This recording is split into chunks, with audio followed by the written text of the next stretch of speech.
At last year's meeting, I believe that Mr. Munger made a comment to the effect that it was not inconceivable that the US dollar could someday suffer a collapse in value similar to that which had recently befallen the currency of Argentina.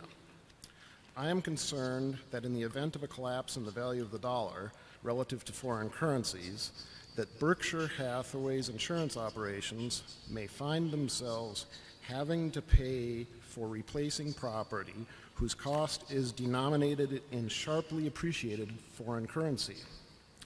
I have two specific questions. First, does Berkshire Hathaway have any way to protect itself from the effects of inflation induced by a possible currency collapse? And second, do you have any ideas about how individual investors can protect themselves from currency risk? Thank you.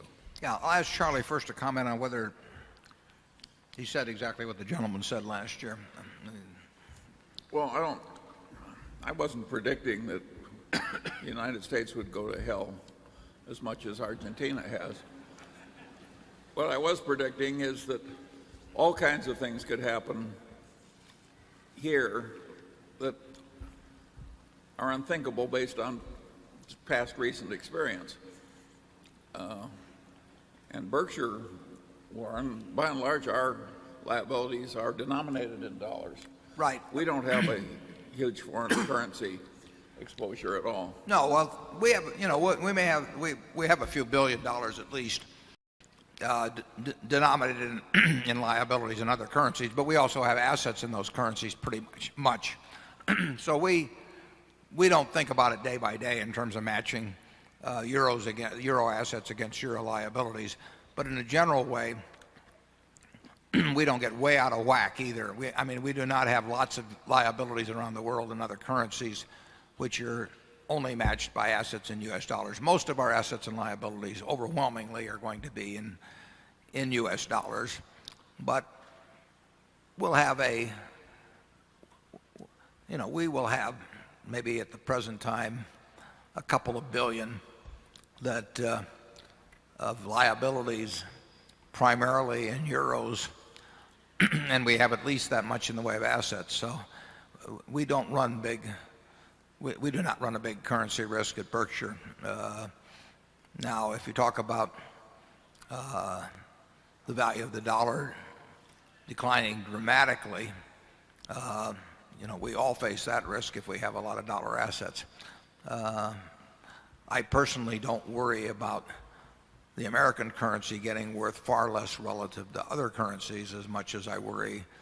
I don't really worry about it, but I think there's a probability that sometime in the next 20 or 30 years that you could have rampant inflation in this country again. You'll probably have it around the world, and it's probably more likely in a good many other countries than it is in the United States. But inflation is always a latent danger to an economy. I always think of inflation as being in remission at all times because it's something that has a cause that will recur in terms of human behavior from time to time, I think, in terms of how legislatures behave and governments behave. So I think that the probability of high inflation at some point during the next, say, 20 or 30 years it's not a low probability. I hope it doesn't happen. Charlie? Well, in the long term, practically all currencies go to hell. In other words, it's a product of like the Roman, what was it, denarius or something. You take the British pound, you take the American dollar so far. And if you want to go out 200 years, will some politicians in the United States ruin the currency? I think the answer is yes. But I wouldn't anticipate some horrible event in the near future. But if things really went to hell, Argentina started confiscating property of shareholders. And if that starts happening and the government is doing it, we probably won't be able to protect you.